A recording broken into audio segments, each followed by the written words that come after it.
Welcome to Processing Purpose, a business and lifestyle podcast committed to having honest conversations about the stuff in our lives that is often suppressed, ignored, or overlooked. We are two brothers from very different backgrounds, but with one common goal. From entrepreneurship to relationships, from hobbies to house projects, nothing is off limits as we process becoming the best version of ourselves in business and life. Welcome back. Welcome back to a new year. It's a new year. New year, new us. Well, it will be. Let's be fair. And we're the same. It will be a new year. It will be a new year. When you hear this, I mean, technically for us, it's the second week of December. Yeah.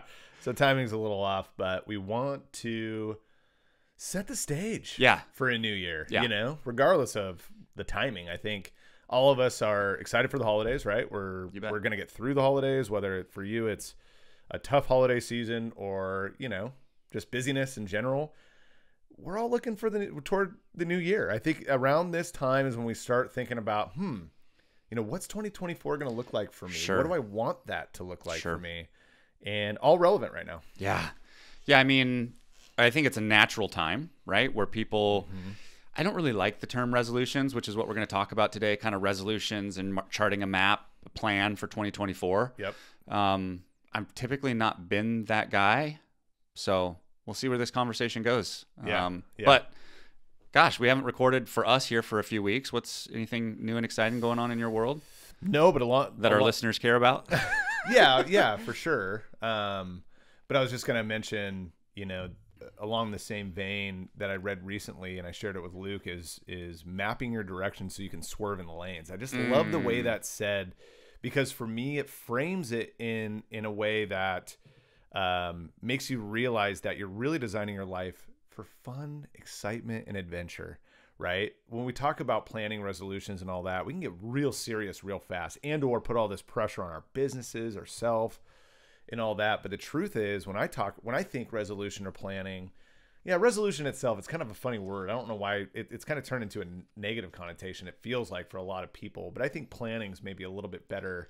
Mapping, planning, things like that. But for me, it's very specific around fun. In fact, right before we started, I just talked to you about what else can we get in October to make sure that I have something to look forward to every single month. We'll get more into that later. Yeah. But anyway, I want to encourage all of us, including myself, to swerve in the lanes, man. We should be able to structure our lives in a way where we get to just enjoy, you know, the process of it. So, anything new with me? No, for me, I'm, like I've mentioned before, I'm getting into bird hunting. Went out for the first time with my buddy.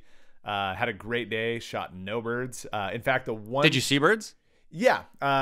You just missed them. The one shot I had, I was taking a leak. He goes, he turns back. He thought I was following him, and he starts taking shots. I'm like, what the heck? And I'm in the middle of something. And he goes, get it, like yelling at me. And I'm like, dude, I'm taking a leak. And he goes, what the? He finished it with the expletive.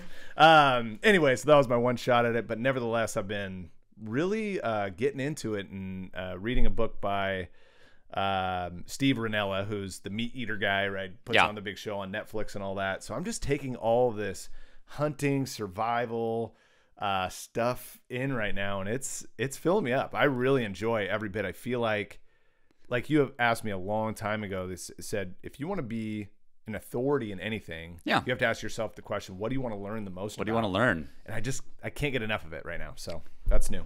Good. That's fun. For me, well, we're getting snow now.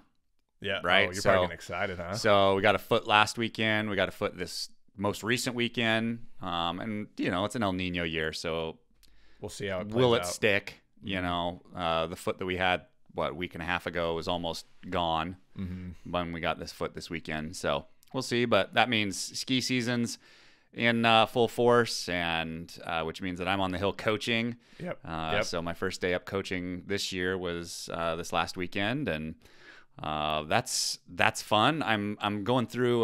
You and I haven't even talked about this. I'm doing it's called Level 100, but it's kind of the first step in coaching certifications. Oh, nice. Yeah, for specifically through USSS, which is US Ski and Snowboard. Oh, that's awesome. So they do 100, 200, and 300.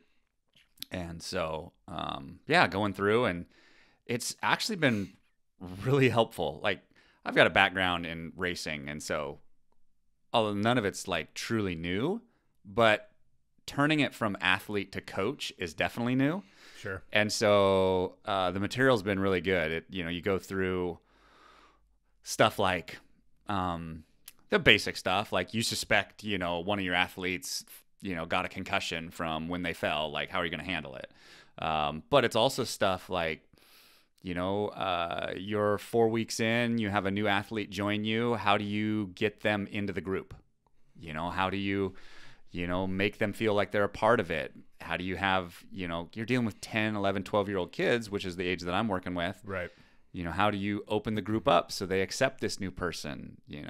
What are your philosophies on, helping a kid who can't overcome a specific challenge that you're trying to get them to fix? And I really appreciate that this curriculum is that interpersonal. Not only that, you have to write, they call it portfolio posts. You're essentially writing blog posts on how you solve it.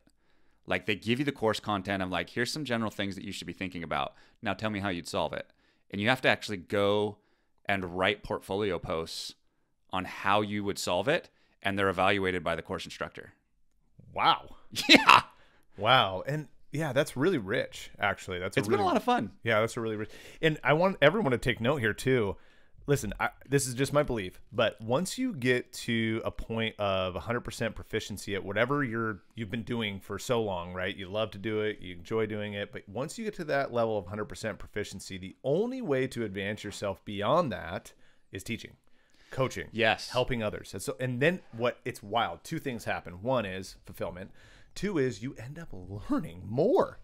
It's the only way to learn more about it. It's weird. Amazing how teaching content not only cements it, but makes you go, oh, yeah, that's really good. Yeah. Oh, I need to do that. Mm-hmm. Yeah. Anyway, so that's what I've been working on and doing as the test is actually the on snow. So I finished all the online stuff, the on snow, because it's like 25 hours of content to get your level 1. And so my on snow test is this Friday. So, okay. So by next episode, I'll either have a thumbs up that I got the certification, or I'll be like, I got to do it again. So I don't think it'll be the latter, though. And what's cool too is I also want to make note of the fact that you're an accomplished skier, ski racer. You've gone on to coach. You've enjoyed it. You run a successful business. You have a beautiful family. One could say, "Hey, man, what are you doing all this for? This is stupid, right? Like, you can do whatever you want. You don't need to be getting these certifications." But take note that people who are high achievers won't stop high achieving. They won't stop continuing to find ways to grow and learn and just become a better version of themselves. So we're going to pivot right from that, because you pinged something in me. And as we talk about planning in 2024, I had an epiphany. So this is kind of a two-parter. One, how I got to the epiphany, and then the epiphany itself. So I was listening to a podcast on dopamine and how your body uses dopamine as a motivator, what happens, what you do to deplete it, how you can build it, how you can use it. It was really fascinating. And one of the things that he said that we do that's killer is 1 hour within getting up in the morning, we grab our phones. Mm-hmm. And he said, if you cannot grab your phone for 1 hour, what happens is that your brain downloads all the work that it did while it slept. And if you grab your phone within that first hour, you terminate that download and you don't get the benefit of all the work that your brain did while you slept. And I was like, whoa. And this came from a doctor, wow, a doctor of neuroscience. Right. So not some. Yeah. So I was like, well, and not grabbing your phone for an hour, I might say it's impossible. Like, it's so tough. Like, I make it 20, right now I've efforted to this and I'm like 20, 30 minutes. And even in those 20, 30 minutes, I'll pick it up and be like, and put it back down because I realize I picked it back up. Yeah. It's so default. You almost have to lock it in a drawer. Yeah. You almost It stays on the nightstand and I leave and it stays there, right? I don't know what the solution yet. So I'm not good at that yet. I'm just started I'm like a weekend. You've read Atomic Habits, right? It's on my list. There's some tips in there for sure that can help. Yep. Yeah. Holly has the book, actually. I downloaded the audio and that's the next book I'm going through.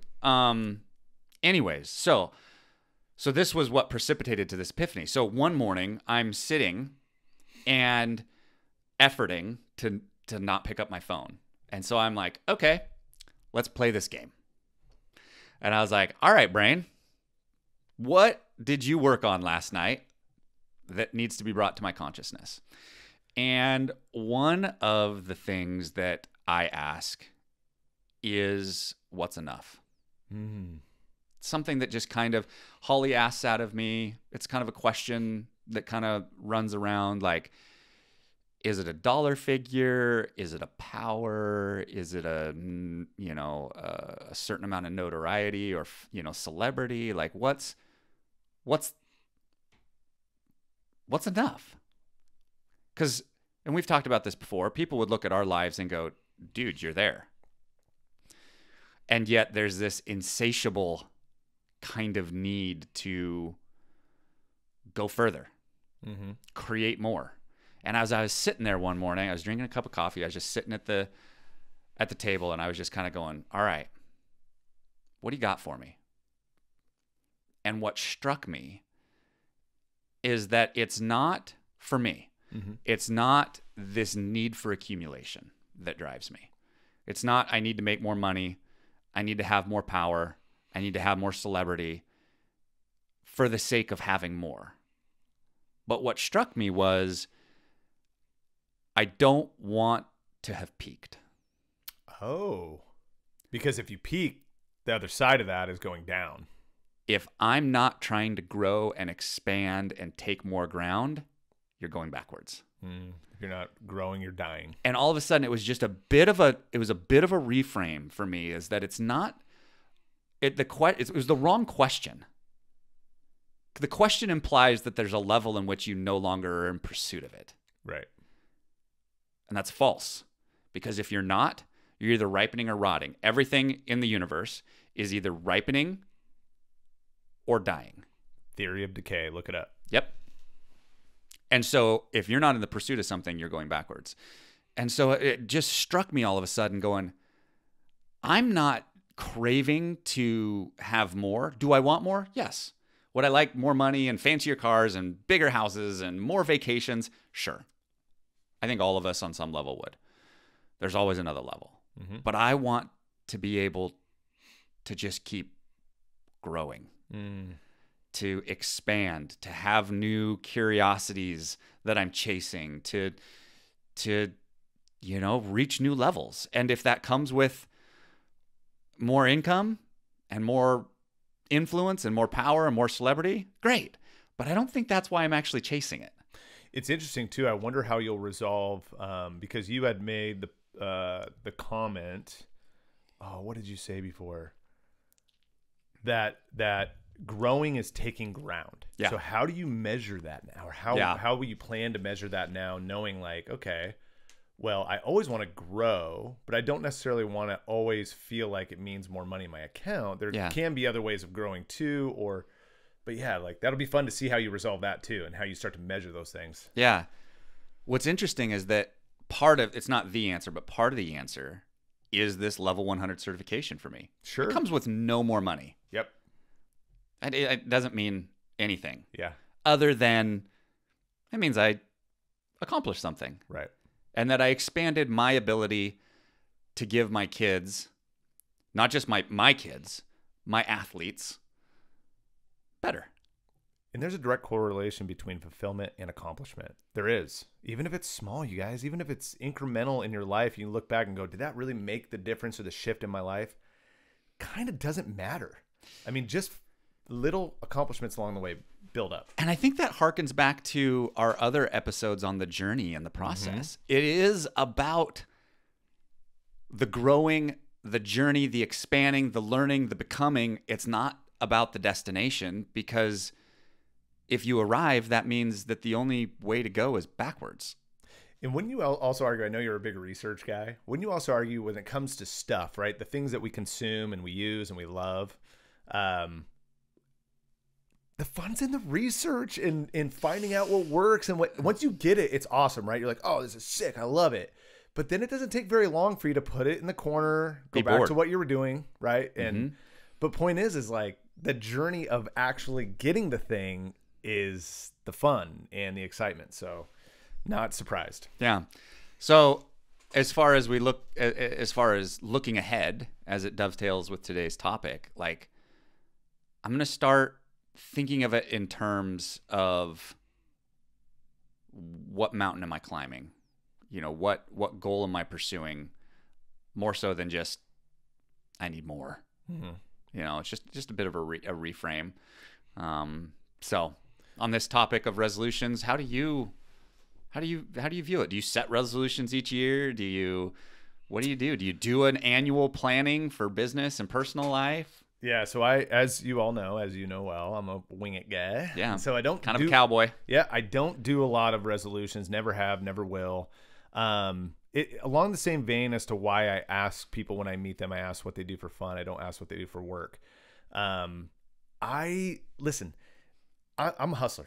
I'm a grinder. I get after it. I do what needs to be done. Somebody asked, what's your job role now? I said, whatever the hell I have to do. Yeah. I get up every day and fill the gaps. That's what I do. I drive the bus, and somebody's got to do it or else the wheels are going to fall off. And so, so my planning around New Year's is more along the lines of fulfillment, not necessarily professional fulfillment, but personal fulfillment, right? Like I just mentioned to you moments ago, I want something every single month to look forward to go have some fun. And start soaking it up and enjoying life as best I can. Because I know that I will get up every day and grind. Now, what I do, and I love this actually, gosh, where did I learn this? I need to give credit to the person who came up with this concept. But they said every year they don't make resolutions, they pick a word. And that word is the theme of their year. Is that you? Yeah. Oh! I mean, I'm sure I heard it somewhere else, but yeah. Processing purpose is where you can get great gold nuggets. See, even I do. That's awesome. So set an intention based on a word. Totally. My word is consistency. Ooh. Yeah. What's that mean to you? And what do you hope how do you hope that shows up this year? Hand to the plow, 1 foot in front of the other. Okay. Consistency, right? I don't need to have a big idea. I don't need to have any extravagant notions. I just need to simply stick to what I do and keep doing it until I look up and realize, oh shit, this thing's grown to a point where now I can do some other things. Point is, love that. Along the lines, and you guys have heard me go through it, Lucky Lou Barbecue, this new idea, that new idea, really what I think I've been trying to do, or I've kind of noticed, is once I've mastered something, I feel the need to move on. Yeah. I feel the need to just go, all right, I'm done with that. Somebody else can handle that. And I need something new and fresh to work on. But what I've realized is that's okay. There's nothing wrong with that. But if I stay consistent to what I've already built, what I'm already good at, and I don't need to be wild about it. I don't need to take on all this extra stuff. Recruit one new agent, then bring on another, then put this system in place, then do that every day. Little incremental changes, right? I joke with our team all the time, but I'm serious, right? Perfection's silly, better's possible. We'll always, every day, keep working on getting better and better and better consistently. And so, and I think the word to complement that would be steadiness. I just want to be a more steady individual. I don't like this pendulum swing back and forth emotional ride I'm on all the time. I want to stay steady and consistent. Love that. Shout out to my dad who did a lecture in his early 30s called Steady as She Goes. And it was all about just 1 foot in front of the other, doing what you know needs to be done, and staying committed to doing it. Your dad's pretty damn steady. Yeah. That's awesome. Yeah. So, yeah. I like that. I like you? that. You know, I haven't chosen a word yet. You know, hopefully by the time this comes out, I will have. But I'm actually going to take a little bit of a different approach this year. Sure. So I have done that, and it has served me well. You know, I think one year I chose authenticity. One year I chose, intentionality, right? And I just kind of, what's the next layer for me on this, kind of sounds weird, this emotional journey, as I kind of develop intentionally the emotional side of my being, which hasn't really been present for many years. What's the next layer there that I'm wanting to pull back? And it's not like my job there's done by any means, but I feel like there's an element of like, okay, I've done good work there, and there is more better to be had. But I feel like if I keep pushing, I'm trying to push for perfection. And I need to not back off of it, but I need to make sure that my attention to the right things shift just a touch. And so for this year, I'm going to take a bit of an approach. And I'm with you. I don't love the resolution concept. I think look, if you want to create change, start today. Yeah, don't wait for January 1. Yeah. I think for me, January 1 gives me a moment of reflection. Sure. I think that's the best way that I like to frame it, is like, this is a good like page turning process. This is a new chapter. And so what does that new chapter need to look like this year? What did last year look like? What worked? What went well? What didn't? And how do we move forward with that in this year? So Holly and I, like right now, currently are in a 2-day, 3-day here moment of a staycation. My parents have my kids. And so we had all day yesterday, we have all day today, and then we have half day tomorrow before my kids come back. So today, what we're doing is we're sitting down today and we're going to talk about 2024. Cool. And what we want that to look like. Now, a lot of that will be from a family perspective and from a, what'd you call it? A pleasure. You didn't use the word pleasure, but a fulfillment or like, what do we want to go do? And, what are the things that we want to expose our kids to and things like that. But for me also, I need to take a bit of a different approach in 24, because I feel like 22 and 23 were a bit of a slog and professionally. Sure. And I don't want that to be the case this year. And I want to intentionally effort to move the needle for 22 and 23, I was trying to move the needle in the same areas. Like, let's go faster, let's go bigger, let's do more of the same thing we've been doing.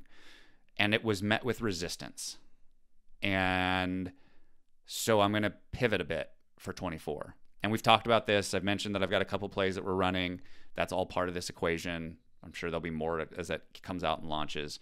But I want 24 to feel different. I want it to be different. I want to feel like I accomplished something professionally. And it's not even so much that I accomplished anything in the last couple of years. In fact, I went backwards. Do you want 2024 to feel different circumstantially or internally, or both? Yes. Yeah. Fair. Internally is what's driving it. Sure. Because circumstantially, we still live a blessed life. Yeah. Yep. So, and even though we maybe have technically, in air quotes, gone backwards, income-wise or whatever, it was so nominal that it didn't really affect us circumstantially. But it affects me internally, I'm going the wrong direction. The gain ground. Yeah, and I'm not growing. And at some point, it is circumstantial. At some point, it does affect us. Yeah. And it has in little ways. We have to do more planning here, planning there, financially things, just look a little bit different.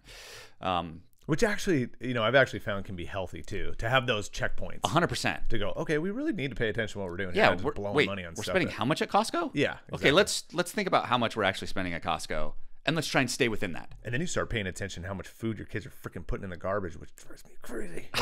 Anyway, that's another conversation. Yes, no, I agree. But yeah, it's all part of it. And so we're going to spend today kind of going through that. And a buddy of mine, this is going to be the formula that we're going to do for today. A buddy of mine sent this to me, Devin. Devin sent this to me. It's an Instagram post by Patrick Bet David. I don't know who Patrick Bet David is, but this is, it's a long post. I'm not going to read it all. Okay. But I'm going to give you kind of the bullet points of like, he says 10 things. It's actually 9. I don't know why, but it's 9 things to like consider of like, what are you doing in these areas? So number 1, manage which friends, coworkers, relatives influence you both negative and positively. Eliminate those who suck your energy. Increase time with those who inspire and challenge you. Number 2, choose which circles you'd like to be in. Make a list of 10 names you'd like to be in their circle. Then ask yourself the question, why would they want me in their circle?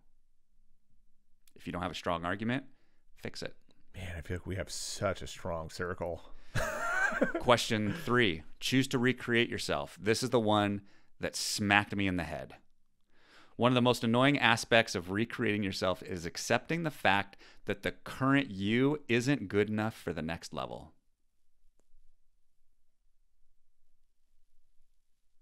Yeah. Yep. That one hits me. Doesn't have to hit everybody, but that one hit me going, oh. Well, you know what's interesting? I think there is some truth to, not always, but there is some truth to the way you see outwardly is actually how you see inwardly, right? It's a reflection. It's a mirror to some degree, right? Yep. So when you're talking about, man, I can't wait to better myself, you're mirroring saying I'm not good enough. Yeah.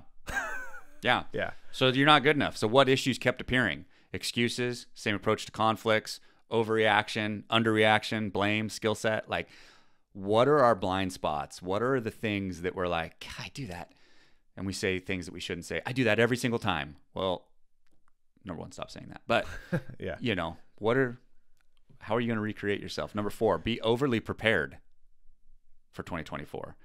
Anticipation has been and will continue to be the very valuable resource in today's economy.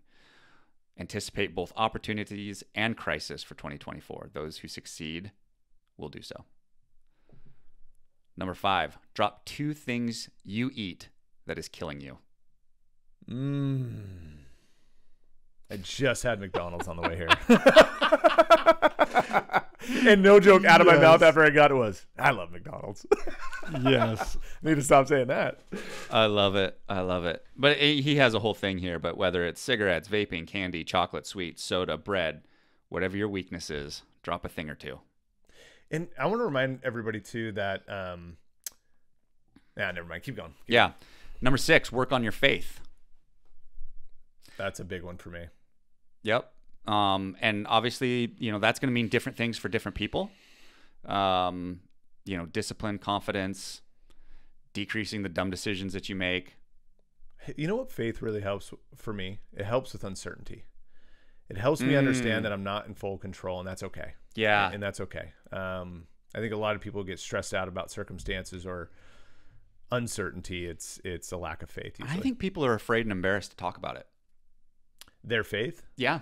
I think they're either afraid they're going to get judged by it, or they will be seen in a different light by their friends, but they maybe are less spiritual or more spiritual, or you even see that with people saying Happy Holidays now instead of Merry Christmas. Correct. They're afraid to get judged. Oh my gosh, is someone going to take offense to that? Shut up. I'm sorry. Even what's his name? Ben Stein from Ferris Bueller's Day Off. He's Jewish. His family celebrates Christmas. He is sick of all this crap. He's like, Christmas is awesome. He goes, we do Hanukkah, we do the menorah, we love it. We also have a Christmas tree up because we love Christmas too. It's an awesome holiday. I'm like, yes, thank you, Ben. Anyway, yep, sorry. That was love it. My little tangent. Number 7, create a better process and standard for making better decisions. This will take time and is not easy. Atomic Habits. You're going to love that book. The challenge of making good decisions logically while emotions are high is tough. Create a process to make decisions. I don't even think people think about that. I'm not sure I've thought about a process to making decisions. Like, it's just like a decision's got to be made. I'll make it. Almost like the Sedona method, but in a decision-making way. Yeah, like a decision-making hierarchy. Like, step 1, pause for 60 seconds, right? You know, whatever. Might not be a bad step. That's 2, a great step 1. Write out pros and cons, right? It depends on the decision, right? But you could create a process for making decisions. Number 8, spend at least a full day writing out your business and life plan for 2024. Man, how many people you think are going to use AI for all of this? I don't know. Eventually. Just a thought, just a wonder, you know, when it talks about like somebody just could turn into AI and go, give me a process for thinking about decisions. Yeah. You know? So it's going to be interesting to see how much of these things we still continue to process with our own brains versus handing it over to something else to help us process it. Yeah, I just know that well, I should say my opinion is that as time goes on, these questions will become more and more important to us personally. Yep, for sure. This last one's a wild one. Choose your enemies wisely. It's almost along the same lines as time is precious, waste it wisely, you know? Everyone has enemies. Some are public, some are private. Whether you know it or not, even you're on people's enemies list. If you're not, that means you're living a small life, not working on anything big. So that's what inspired the conversation, and what will kind of be like in these areas. How do we want to chart the course for 24? Yeah. And creating a bit of just a bit more structure and intentionality to 24. So that's kind of how we're going to go about it this afternoon, is talking about some of these things and creating, I'll add stuff into that wasn't addressed, Right. What things do we want to expose our kids to, and what trips do we want to make sure get put in place, and, Yeah. so on and so forth. And I'd say too, really, really, it's hard because a lot of times we use our mentors and our idols to move toward or reach for something bigger. But make sure you're designing your life in a way that is really specific to you and special to you. And what I mean by that is, be very careful. I'll just say there are some people who I revere or revered, to find out their life may be very impressive in one pillar, maybe two, but then to find out later the others are absolutely crumbling around them. Yeah. So just be careful as we idolize and we, give reverence to things or people. Just understand the full picture of things before you start to aim your lifestyle that way, right? Meaning, I'm finding out that people might be wildly financially successful, zero hobbies, zero interests outside of business. That's not interesting to me. Yeah. I want a big life outside of work too. I don't want to just work my life away. That's not interesting. Then there's other people the other way where I'm like, dude, you're having so much fun. You're killing it. You're like, I know somebody that just cashed in on tons of investments. They're killing it. Their marriage is suffering. Yeah. That's not interesting to me. Right. You know what I'm saying? So anyway, just be very wise to sit down and take time, slow down, right? Have a process for this to make decisions for a lifestyle that makes sense to you specifically. Do you and Brooke, have you or will you do any of this stuff together, planning for 24? I'm telling you, it's really interesting. I'll do my best. In our marriage, we don't plan together well.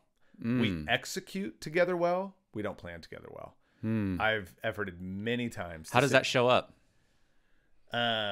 It's almost like instinctually we just know the things to do and how to help one another and how to get to where we want to go.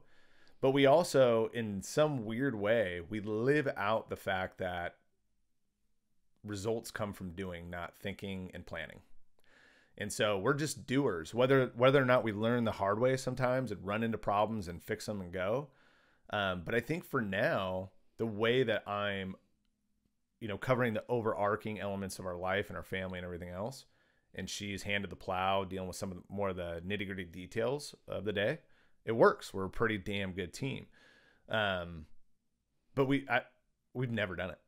We've never done it. We've never sat down to go, what do we want this year to look like outside of being like, oh yeah, I want to go to Priest Lake, or we want to maybe get a couple vacations in for ourselves or whatever. But a roadmap specifically to us, our lifestyle, where we want to go and all that, we've never planned it. We just do it.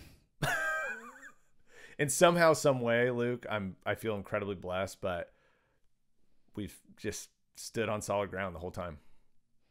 It'll be interesting to watch to see if that will always be the case and work for you guys, or if you'll get to a point where you have to get to that next place. And when I say that too, I mean, there's always skeleton planning, right? What I mean by planning is not like, for us, is not like we don't have discussions and talk about what we got going on that week or the month. You know what I mean? Like, we are definitely on the same page in a lot of ways. Yeah. But in terms of, I guess I haven't done this well for myself personally, because I know that things can change so rapidly, right? We always joke that somebody that writes a business plan, throw that away 5 days into your business, because that's all going to change real quick. Yeah. In the same vein, I'm always like, you know what? Create a skeleton, right? A skeleton of a plan, and then fill the gaps with your skill sets and just doing.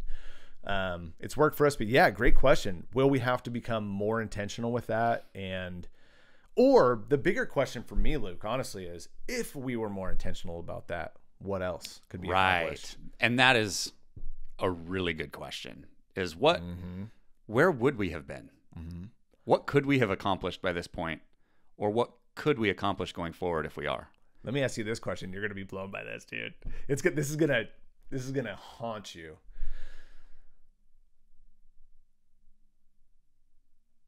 I'm waiting. I actually just forgot it.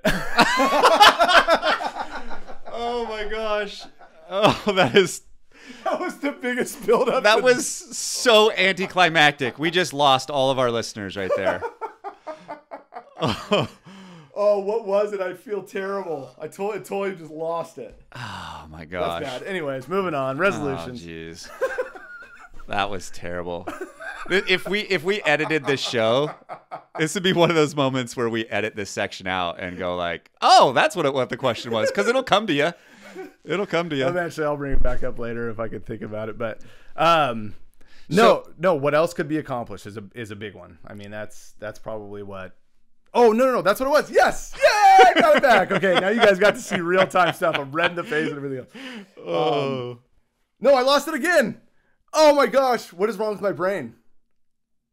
You have a pen and paper? That's bad. Yeah. Let me write it down. Write it down. You keep going, and I'm going to write it down. Oh, no. Gosh, why do I keep forgetting this? What if you... Man, this would have been so much better in the moment. But really do ask yourself, and I've asked myself this before. Man, it hits you in the gut. Get it out. What if you actually tried? I don't know why I lost that thought so many times, but what if you actually tried? Right? We give effort to what we do every time, but do you actually give 100% of yourself in everything you do every day, pouring it in?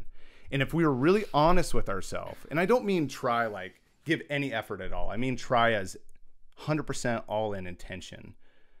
What if you actually did? Because I think there's all of us give about on a daily basis anywhere between 70 and 90%. I think there's variations beyond that, but I think we're humans. We have a capacity to actually lean in. And I think a part of that for me, I'll speak for myself, is wondering if I'm heading down a lane eventually I'm going to regret. That hits me a lot, right? You brought it up a long time ago. What happens if you climb this building, get to the top of the building and realize this is not the building I want to stand on?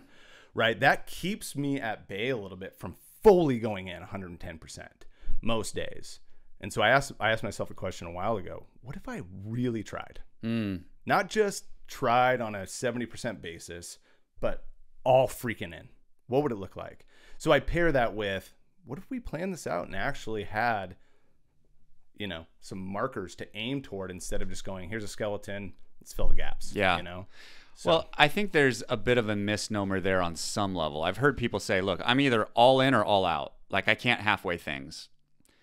I disagree because I think we fake ourselves out that's what it is. I think we're partly in on a lot of things, right?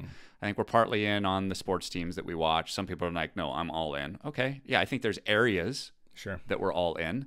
I think we're partly in on the commitment to the foods that we eat, and we're partly in on our commitment to read, and we're partly in on our parenting. I think that we're partly in. I think we're doing as best as we know how. And I think that there's a balance there between the best as we know how and what 100% is. Sure. Sometimes that 100% is the best we know how. It's through the lens of like, well, I don't know how to do better than I'm doing. Okay. So there's some grace has to be involved in that question as well.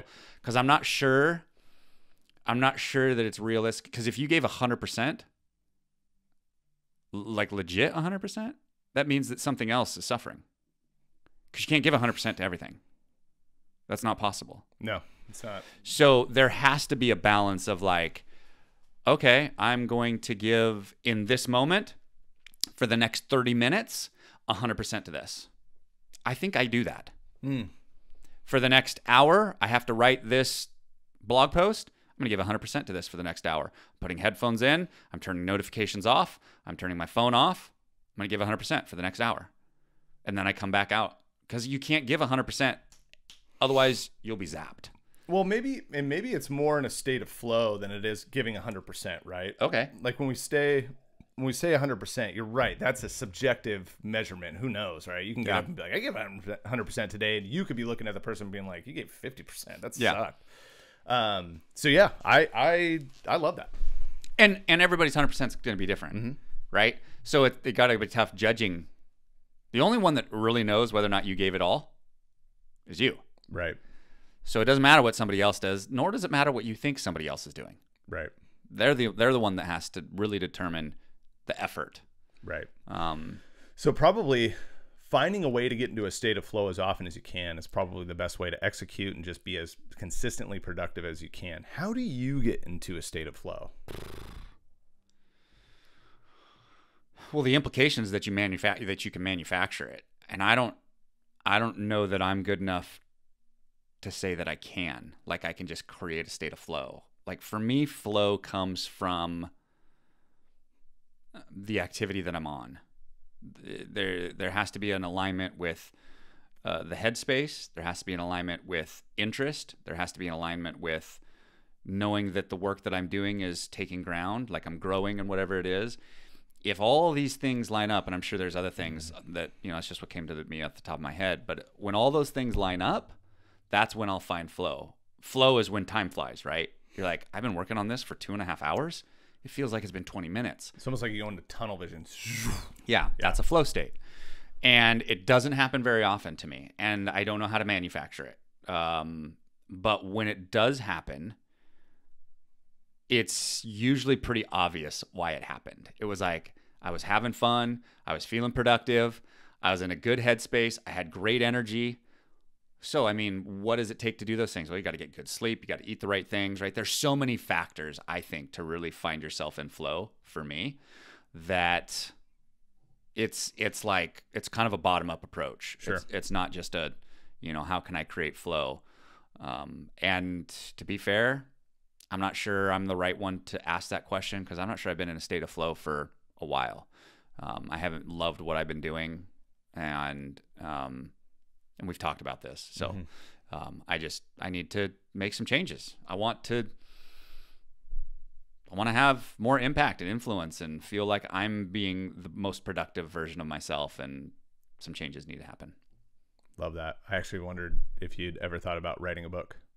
Yeah, I have thought about it. Yeah. I think that could be, for you even, could be really cathartic. Yeah.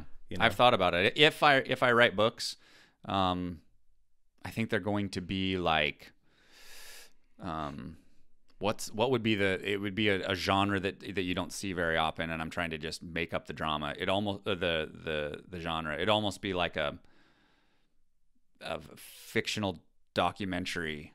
It would be like a story, so you can get involved in this person's life as he discovers the principles that I want the reader to learn. Like that. Yeah, I like that. For me, it's pretty automatic almost. If I put on noise canceling headphones with really with some background music that's just fun listening to, it automatically gets me way more focused. So that could be helpful for any of you out there listening. If you're wondering how to get into state of flow, maybe try that. Might work for you. Maybe like ASMR or something. I don't know. Yeah. And so that's primarily what works for me. Also, chewing gum. I know you don't like sticky stuff, but chewing gum helps me get into a focused state too. I don't know why, but it does. It actually helps me feel more confident. I don't know why. It's a really interesting thing. If I go into a social setting that I'm nervous about, put in a piece of gum, and I now feel more confident. You may look like a jackass, but you feel more confident. You know what's funny? If I have a toothpick in my mouth, I feel more confident. It's interesting. Like there's something, and I don't do it because it looks kind of weird, but it totally works. I mean, when I think of a toothpick in the mouth, I think of an old cowboy. So yeah, go for it. Yeah, I don't think it's that bad of a look, but it helps me immediately. One, it makes sure that I maintain a moist mouth, because a lot of times if you get nervous in front of people, you get dry mouth, and then now you're thinking about your dry mouth and you're getting more nervous about it. And then also, I don't know, there's just something about the way it shifts your disposition a little bit. I remember Jerry Seinfeld talking about, he's like, I now totally understand why teachers don't want gum in the classroom, Because you're a total jerk, right? Oh, yeah. Nazis? Yeah, whatever. I don't know. It's fine. He's like, he just has this total attitude, disposition, like, I don't give a shit. And he's like, but it totally makes sense, right? You have this like carefree cavalier attitude when you're chewing gum. So anyway, 2 little tips and tricks that help me. Doesn't mean it will help you, but it's worth a try. Sure. I think so. That's hilarious. But what about your family? Do they, do they look to you for a better new year? I think also I want to touch on the fact that looking back, there's a lot of people that live in the past. Yeah. A lot of people, I live in the future a lot. I need to get out of that space. I want to live in the now more, but more people than not, I actually think the majority of people live in the past. 2023 might be a year of grief for some people, right? You had shared that it wasn't your best year. You're looking back on it. You're like, I just want it to be different. I'm ready to move on, shake it off. But with the spirit of that, and maybe everybody feeling the same way in the household, do you feel a sense of leadership with that? Do you feel a sense of, do they look to you like, hey, what's this year going to look like, Dad? What's that look like for you? No, I don't think, and my kids are still young. My oldest is 11. So I don't think that they necessarily look at me to chart a course from a standpoint of like, what's this year look like, Dad? I think that it's very much more like, what are we doing today? Right. And so in that line, I think that's all really where my kids are at. I think one thing, depending on just what comes out of a planning session for Holly and I this afternoon, one thing that I think is interesting is maybe helping my kids choose one thing this year that they want to do, or they want to accomplish, they want to come better at, and then helping them do that. Just set a goal, set an intention, even if that's all it was for the year, pick a word, whatever it is, and just not even from a standpoint of this is what you do every January 1, but just creating the pattern of I can choose to recreate myself. I can choose to level up at any point, and then I can go accomplish it. And creating the process of how that happens and how they do that, I think would be really helpful. And the new year's a natural time to do that, but I don't really, even though, yes, this episode's about resolutions, I really want this to be more about like charting a course for change. It's a natural time to have the discussion at the new year, but it really isn't. It's not the only time you should have the conversation. Not only that, but a year's a long time to measure things. Like what do you want to get done this year? Like 9 months from now, it's just, I'm going to feel, and it's just going to be different. So why aren't we efforting? I really like that book, 12-Week Year. I don't know if you've ever heard of that. So it's a concept where they were analyzing businesses and realizing that a lot of businesses, most businesses, there was this humongous sales surge on the back end of the year. Like, we got to get it in. We got to make hit our numbers and all this. So they developed this philosophy of, well, why wouldn't you make your goals quarterly? Yeah. Why are they annual goals, right? Yeah. You should be hitting Q1 goals, Q2 goals, Q3. In fact, to the point where there was a company that decided, okay, we're going to actually hit our entire annual goals by the end of Q2. That's our goal. We're not waiting till the end of the year. We're going to do it. And guess what? They did. Pretty wild. When you start to incrementally change things and look toward big changes, you actually have to start with the smaller ones in shorter stints. And even for our kids, like, I think it starts with them. We start with them, right? What do you want to get done in the next 12 weeks? Like, what would you want to accomplish in 12 weeks? You can measure that. Yeah. You can keep 12 weeks goes like that. Yeah. Boom. 3-month sprint. Yeah. So I'm going to, you know what, in terms of planning out my year this year, it's going to require some of that. Yeah. Yeah. It's a great conversation. It should happen more often than the New Year's, but at least we're having it, right? Yeah. And it's a natural time for us to be thinking about, what version of myself do I want to create? I have it here on my desk. What story will today's decisions tell? What story am I going to tell in 2024? What's 2024 going to mean to my great-grandchildren? And when you put it in those terms, it's like, I have an opportunity, and I can either use it or I can squander it. Because 23, maybe 23 was the impetus, right? This didn't go like I wanted it to go, and it created whatever 24 is going to be. I don't know, but what would it look like? This is what I'll finish with is what would it look like to pursue this year, waking up in the morning and looking in the mirror and really loving what you see? Yeah. What would it look like? Yeah. Because, and I've said it before, I'll say it over and over and over again. When you change the way you look at things, the things you look at start to change. Yeah. I would start there. Internally, as things start to grow, evolve, everything externally will start to grow and evolve around you as well. Yeah. And it's not easier said than done. That's how it works. And start just building wins, right? I think and I'm guilty of this. I know a lot of people are guilty of this. They're like, the easy one is weight loss, right? This year, I'm going to lose 20 pounds. I'm going to lose 50 pounds, and whatever it is, right? I'm going to go to the gym this year. Like, why don't you just, instead of worrying about the weight as your focus, like focus on the effort and the action. Yeah. Like, it comes back to one of those questions where it was like, what are 2 foods that you're going to cut out that's killing you this year? Just start with like, can I go this week and not have a candy bar? It's not about losing weight. If you make the right decisions, the weight will come off. Right. Right? It's about what habits do I need to be doing this year that if I'm faithful to those habits will result in the outcome that I'm after. Instead of worrying and focusing on the outcome, focus on the effort that goes into it. And you'll see things change. You know, and I just want to throw this out there because I thought it was really cool in terms of weight loss and just becoming a healthier person. A lot of people think of removing foods from your diet, but I actually talked to a friend and he goes, I actually started adding healthy foods to my diet. I wasn't worried about taking things away yet at all. I just told myself, he started with an avocado. He said, I'm going to eat 1 avocado per day. I'm not going to eliminate anything from my diet. I'm just adding an avocado.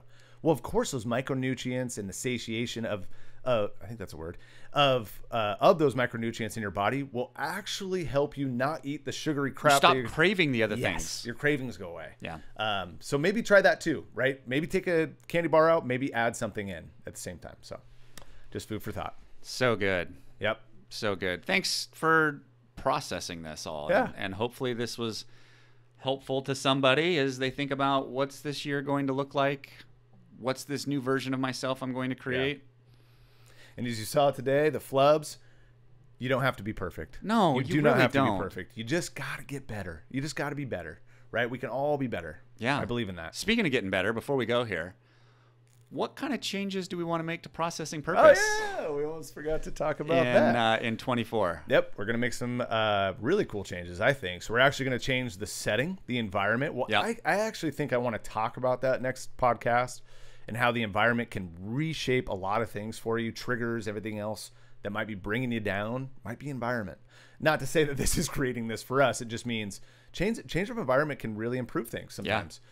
So we'll have a new environment. We'll be in a really cool space that we're renting, and we're going to have we're not renting it for the podcast, to be clear. Right. But we're setting it up specifically for the podcast in the office. And so really excited to show that to you. And then we're also going to really effort in engaging you, the listener, as quickly as we can with our podcast. We know we kind of get a little breathy sometimes. We want to make sure you know exactly what we're talking about right out of the gate.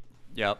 Yeah. And then if appropriate, and that's a big if, maybe creating a little bit more structure around what it is that we talk about without losing the ability to like follow the tangents wherever they go. Because if you guys are listening to this being episode now 27, the first of year 2 for us, season 2, you know that the tangent sometimes is where some of our most golden nuggets come from. It's like pings here and goes there. And it's like, man, I didn't think it was going to go there, but look at that. Look at where we found ourselves. Right. But, you know, is there some more structure to provide more value, really, in all of this? So these are some of the things that we're going to be thinking about. You'll start to see some of these things coming in the episodes ahead.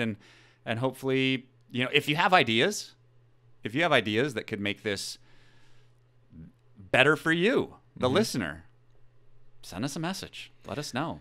Our fulfillment comes from helping. It does. Helping people. I've had a few people come up to me and talk about how much the podcast has helped them. That really fills my cup in a really big way. It's so life-giving when you hear someone just go, dude, that piece that you said on this or that or this episode, wow, it's just like, it's like oxygen. It is. And we want to make this, we're steering this in a direction to make this a little bit more of a personalized experience, right? So that you can walk away working with us, whatever capacity that looks like, feeling like, man, this mattered for me. Yeah. And this is going to make a difference for me. If that's true for us in your lives, we're doing what we set out to do. And man, I just can't tell you how much purpose it brings for me. Yep. It really does. So anyway, excited. Episode 1, season 2. Thanks for joining me. We out. See you guys. Thank you for tuning in to Processing Purpose. We hope you grabbed a few gold nuggets to take one step forward in your journey of life and business. Please remember to like and subscribe our channel if you'd like to get more content to help you build and grow everything around you. Make today your best day. Today is day 1.